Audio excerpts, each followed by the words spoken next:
Il se trouve que le CB adjoint, M. Guida Marcel, n'a pas fait son travail. Il n'a pas fait son travail. Citoyens, citoyennes, bonjour. Nous faisons ce focus pour dénoncer un cas d'injustice, un cas d'abus, mais d'abus de la part du système judiciaire lui-même, depuis la gendarmerie jusqu'à chez le procureur. Parce que ce n'est pas normal qu'une citoyenne soit agressée par quelqu'un, qu'elle porte plainte avec un certificat médical et que ceux qui sont chargés d'appliquer la justice ne le fassent pas dans les normes. Donc, écoutez son témoignage et nous allons vous revenir. Bonjour, je me présente, je suis mademoiselle Baye Edith. Voilà, je viens par votre biais pour pouvoir m'aider. Je suis victime d'une agression verbale, par des injures racistes, par des menaces de mort de la part d'un Français. Ce Français-là était mon voisin. Et comme en bon Ivoirienne, le Français et moi et sa copine, on était de bon voisinage. Ces chemins, pratiquement, ce couple-là faisait pratiquement tout. Pratiquement tout. J'ai ouvert ma porte, j'ai ouvert mon cœur.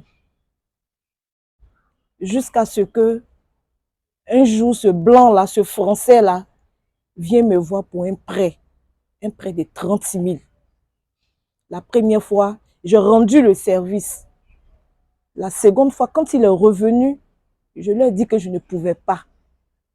Et même, je ne lui ai pas dit ça par politesse, je ne lui ai pas dit ça ouvertement. J'ai fait appel à sa copine pour lui dire, écoute, c'est vraiment coincé à mon niveau, il faudra voir ton mari et que je ne pouvais pas rendre le second service qu'il demande. La dame s'est mise en colère. Elle me dit qu'elle ne peut pas dire à son mari que moi j'ai de l'argent, que je refuse de les aider. Franchement dit, ça m'a choqué, mais je n'ai pas compris un peu pourquoi elle avait réagi de la sorte. Quand elle est sortie de chez moi, toutes mes difficultés ont commencé. Quand le blanc me voit, des injures, salope, sale pute, sale nègre, pétasse. Ce qui veut dire que pour rien, je suis devenue son ennemi juré dans la résidence. Si mon fils de 11 ans même sonne au portail et que c'est sa sonnerie, quand il sort, c'est des injures à l'égard de l'enfant. Des injures, l'enfant même était traumatisé. Jusqu'à ce que, un jour, il programme encore une bagarre entre sa femme et moi, jusqu'à ce qu'on se porte main. Ce couple-là allait même me convoquer à la chefferie de Songon, la chefferie de Diapoto, aux yeux des notables. Et la chefferie a tranché. Ils ont écouté les deux parties, ils ont tranché, ils m'ont donné raison.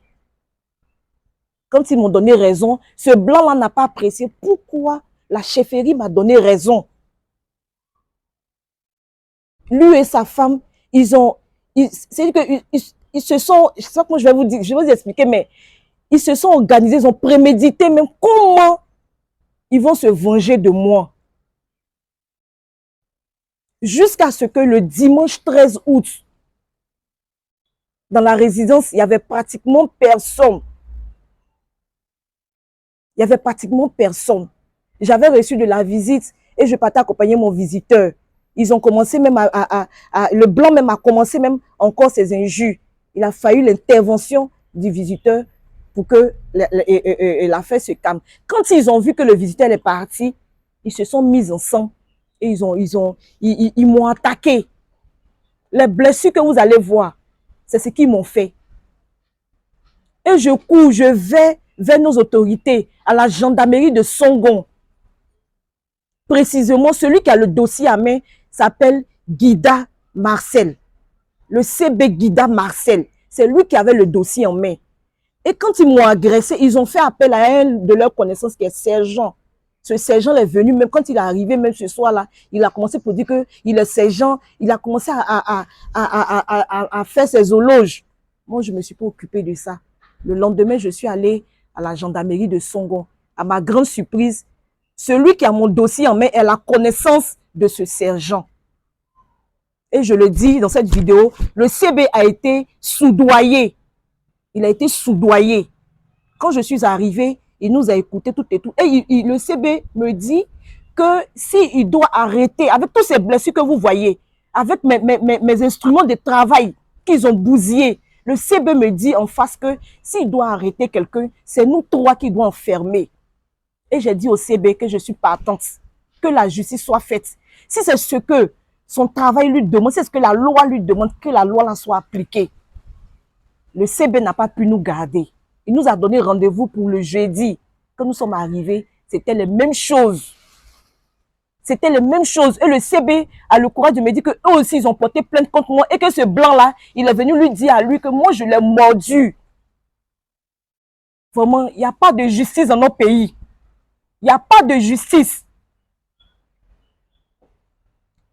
Et il a fallu l'intermédiaire de Dr Boga qui a appelé le CB avec d'autres personnes pour que le CB puisse libérer le dossier. Sinon, le CB adjoint avait bloqué le dossier. Il avait bloqué le dossier jusqu'à ce que le dossier arrive au parquet.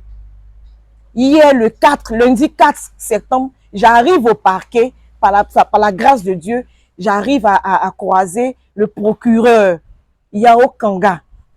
Et le procureur me reçoit gentiment dans son bureau. Le procureur me demande qu'est-ce qui se passe. Et j'ai essayé d'expliquer un peu au procureur. Le procureur dit, bon, attends que j'appelle même ce CB. Et le procureur prend le téléphone, il appelle le CB. Il met le téléphone sur haut-parleur. En tant qu'un bon procureur, il a mis le téléphone sur haut-parleur. Et à ma grande surprise, il se trouve que le CB adjoint, M. Guida Marcel, n'a pas fait son travail. Il n'a pas fait son travail. Il n'a pas fait son travail.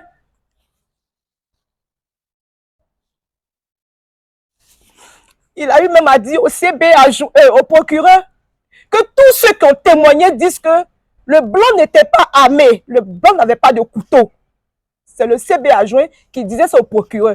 Et que les gens de la résidence ont témoigné que tout ce que j'ai dit était faux.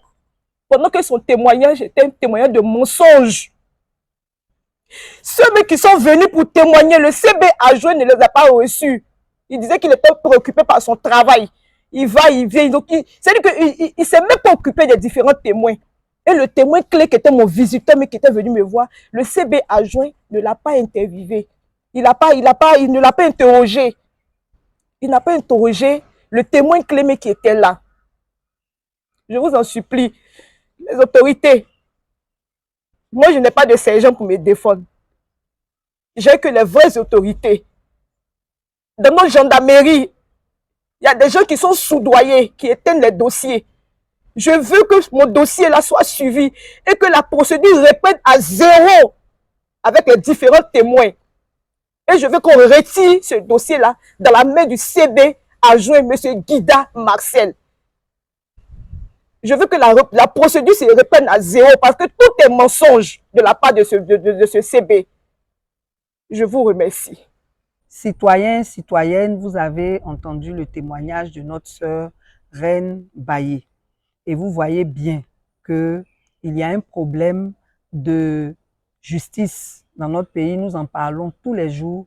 Voici un exemple patent. Nous voulons donc interpeller la gendarmerie de Songon, interpeller le procureur qui est en charge de cette affaire pour que justice lui soit rendue.